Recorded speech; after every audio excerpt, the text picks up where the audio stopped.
Hi guys, this is Althea and this is Yona. And alam nyo ba na sumali kami sa Arnis, tapos si Yona walang banton, tapos ako meron, galing lang yun sa mama ko, kaya yung inipon ko, inisip ko, nagastusin ko dahil kailangan ni Yona ng banton, tapos si mama naman wala pang pambili siya, tapos ako na lang nagbili, tapos 200 to, pero sobra to. Ewan ko kung sukle. 200 to lahat. Ito guys, bigay po to sa akin ni ate lahat. Ito, pambili to. Dadating siya sa July 24. Friday. Tapos, ibibigay ko na lang sa lola ko yung pambayad. Dahil nasa school ako nag-aaral.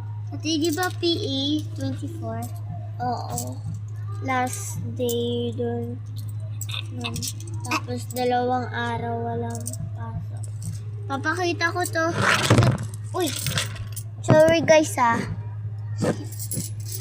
Papakita ko to sa teacher ko. Titignan niya daw kung ano talaga. Sorry guys na naman. Ano ba yan? Wait lang Kung sino talaga nag-iipon guys. Sabi ng teacher ko, titignan na daw kung sino talaga nag-iipon. Sabi ng teacher, pag PE. Ito po Masaya akong nakangiti. Uy, huwag ka maingay. Nagsasalita ako. Ito po yung lahat ng pera na naipon ko. Tapos ayan din.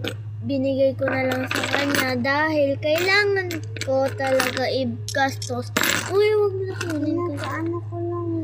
Ayan yung lahat ng na ipon ko. Tapos, siya yung happy siya sa akin. Diba? Yona. Hindi ka na ito bibigyan. Bawiin ko yan.